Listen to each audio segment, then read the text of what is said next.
क्या कभी एक मीम लाखों युवाओं की भावनाओं का प्रतीक बन सकता है? क्या एक मजाक समाज के भीतर छिपे तनाव को सामने ला सकता है? सन 2026 में भारत के इंटरनेट पर कुछ ऐसा ही हुआ और इसकी शुरुआत हुई एक अजीब नाम से, कॉकरोच जनता पार्टी। इंटरनेट पर फैलती इस चर्चा ने एक नया प्रश्न खड़ा कर दिया। आखिर ऐसा क्या हुआ कि एक असामान्य नाम अचानक युवाओं की बातचीत का हिस्सा बन गया? कई पोस्टों में रोजगार को लेकर चिंता दिखाई देने लगी। कहीं प्रतियोगी परीक्षाओं का दबाव सामने आया, तो कहीं भविष्य की अनिश्चितता की बातें लिखी जाने लगीं। कुछ लोगों ने इसे व्यंग्य कहा, कुछ ने डिजिटल विरोध की भाषा बताया और कुछ ने इसे उस पीढ़ी की अभिव्यक्ति माना जो अपनी बात पारंपरिक तरीकों से नहीं बल्कि इंटरनेट संस्कृति के माध्यम से कह रही थी। इस पूरे घटनाक्रम को समझने के लिए थोड़ा पीछे जाना आवश्यक है। सोशल मीडिया का इतिहास बताता है कि कई बार साधारण दिखने वाले मीम बड़े सामाजिक संकेत बन जाते हैं। दुनिया के अलग अलग देशों में पहले भी ऐसे उदाहरण सामने आ चुके थे, जहां इंटरनेट पर शुरू हुई चीजें बाद में सार्वजनिक चर्चा का हिस्सा बन गईं। भारत में भी मीम संस्कृति पिछले कई वर्षों में तेजी से बढ़ी थी, लेकिन इस बार जो बात अलग दिखाई दी वह थी लोगों की भावनात्मक भागीदारी। बहुत से युवा केवल पोस्ट साझा नहीं कर रहे थे, बल्कि अपने अनुभव, निराशा, संघर्ष और उम्मीदों को भी उनसे जोड़ रहे थे। कुछ रिपोर्टों और डिजिटल चर्चाओं में यह बात सामने आने लगी कि युवाओं के भीतर लंबे समय से कई प्रकार की बेचैनियां मौजूद थीं। प्रतियोगी परीक्षाओं की तैयारी में वर्षों बिताना, परिणामों की प्रतीक्षा, रोजगार को लेकर चिंता, आर्थिक दबाव और सामाजिक अपेक्षाएं पहले से मौजूद थीं। इंटरनेट ने इन भावनाओं को केवल एक मंच दे दिया। पहले जहां लोग लंबी चर्चाओं के माध्यम से अपनी बात कहते थे, अब वही बात छोटे वीडियो, मीम और व्यंग्यात्मक पोस्टों के रूप में सामने आने लगी। धीरे धीरे इस नाम ने सोशल मीडिया की सीमाएं पार कर चर्चा का रूप लेना शुरू कर दिया। कुछ कंटेंट निर्माताओं ने इसके ऊपर वीडियो बनाए, कुछ विश्लेषकों ने इसे डिजिटल पीढ़ी की मानसिक स्थिति से जोड़कर समझाने की कोशिश की। वहीं कुछ लोगों ने इसे केवल मनोरंजन बताया। लेकिन चाहे राय अलग अलग रही हो, एक तथ्य स्पष्ट था कि यह विषय लोगों का ध्यान खींचने में सफल हो चुका था। इंटरनेट पर वायरल होने वाली चीजों की सबसे बड़ी विशेषता उनकी गति होती है। कभी कभी एक पोस्ट लाखों लोगों तक पहुंच जाती है और उसके बाद वह चर्चा स्वयं अपना रास्ता बनाती है। यही यहां भी दिखाई दिया। लोगों ने व्यंग्य को साझा किया, दूसरों ने प्रतिक्रिया दी, फिर नए संस्करण बने और देखते ही देखते यह विषय एक डिजिटल श्रृंखला की तरह फैलने लगा। कई लोगों के लिए यह हंसी का कारण था, लेकिन कुछ के लिए यह भीतर जमा हुई निराशा को व्यक्त करने का तरीका बन चुका था। इस दौरान एक और महत्वपूर्ण बात सामने आई। अनेक लोग यह मानने लगे कि नई पीढ़ी अपनी बात पहले की पीढ़ियों से अलग तरीके से रख रही है। पहले विरोध का अर्थ सभा, भाषण या सार्वजनिक मंच हुआ करता था। अब इंटरनेट ने नए प्रतीक बना दिए थे।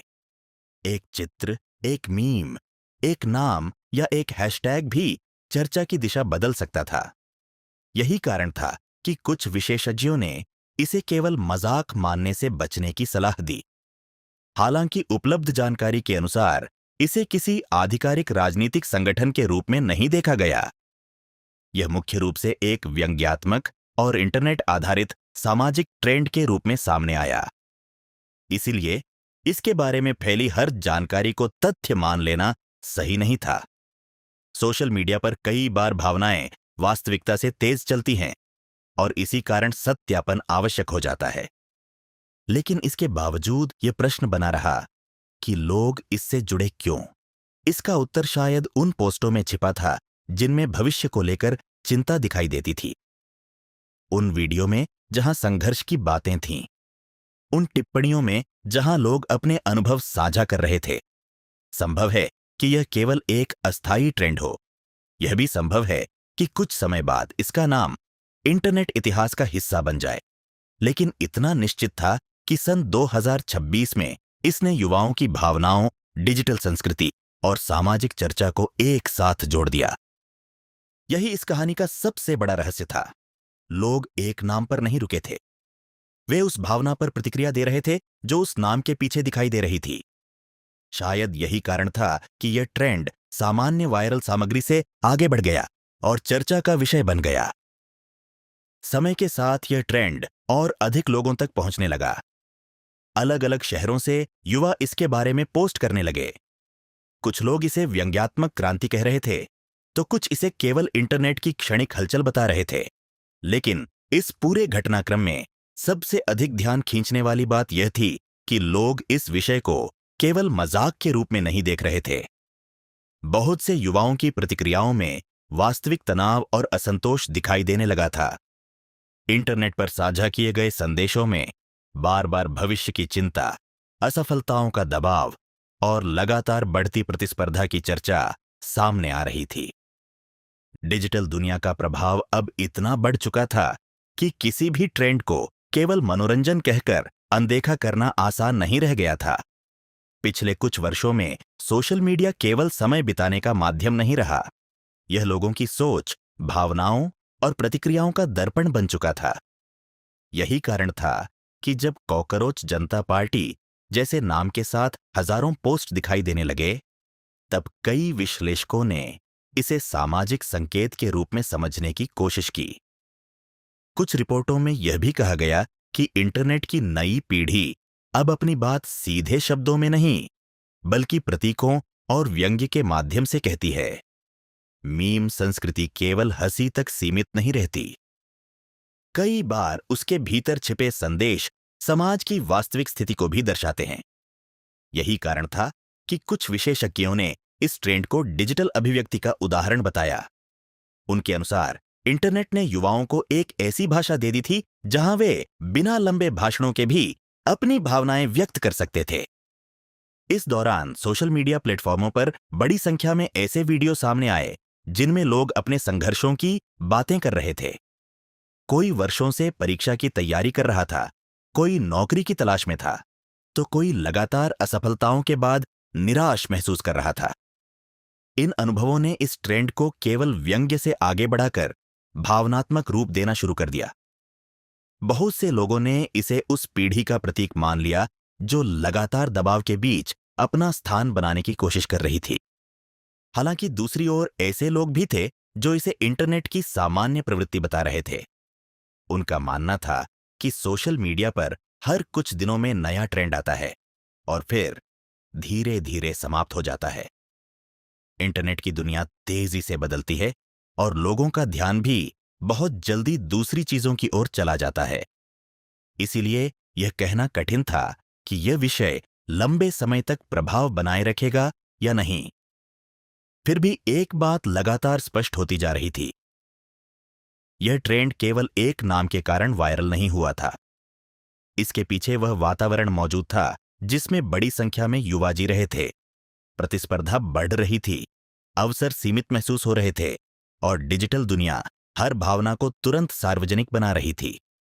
पहले जिन भावनाओं को लोग अपने तक सीमित रखते थे, अब वे इंटरनेट पर खुलकर दिखाई देने लगी थी। कुछ मीडिया रिपोर्टों ने इस ट्रेंड को भारत की बदलती इंटरनेट संस्कृति का उदाहरण बताया। अब मीम केवल मनोरंजन का माध्यम नहीं रह गए थे, वे सामाजिक प्रतिक्रिया का हिस्सा बन चुके थे। यही कारण था कि कई पत्रकारों और डिजिटल विश्लेषकों ने इस विषय पर विस्तार से चर्चा करनी शुरू की। कुछ ने इसे डिजिटल व्यंग्य कहा, कुछ ने ऑनलाइन असंतोष का संकेत और कुछ ने इसे युवाओं की सामूहिक मानसिक स्थिति का प्रतिबिंब माना। लेकिन इस पूरी कहानी में सबसे महत्वपूर्ण बात यह थी कि वास्तविकता और इंटरनेट भावना के बीच अंतर बनाए रखना आवश्यक था। उपलब्ध सार्वजनिक जानकारी के अनुसार यह कोई औपचारिक राजनीतिक संगठन नहीं था, बल्कि सोशल मीडिया पर उभरा एक व्यंग्यात्मक ट्रेंड था। इसलिए इसके बारे में फैलने वाली हर बात को सत्य मानना उचित नहीं था। इंटरनेट पर कई बार भावनाएं तथ्यों से अधिक तेजी से फैलती हैं और इसी कारण सत्यापन की आवश्यकता हमेशा बनी रहती है। इसके बावजूद यह घटना इंटरनेट इतिहास में एक उदाहरण की तरह दर्ज हो चुकी थी। सन 2026 में लाखों लोगों ने एक ऐसे नाम पर प्रतिक्रिया दी जो पहली नजर में केवल मजाक लगता था, लेकिन धीरे धीरे उसी मजाक ने समाज के भीतर मौजूद बेचैनी, तनाव और उम्मीदों को सामने ला दिया। शायद यही डिजिटल युग की सबसे बड़ी विशेषता है। कभी कभी सबसे साधारण प्रतीक भी लोगों की गहरी भावनाओं का माध्यम बन जाते हैं, और संभवतः यही कारण था कि कॉकरोच जनता पार्टी केवल एक वायरल शब्द नहीं रहा। यह उस दौर का प्रतीक बन गया जहां इंटरनेट, व्यंग्य और वास्तविक जीवन की परेशानियां एक दूसरे से जुड़ती हुई दिखाई देने लगीं।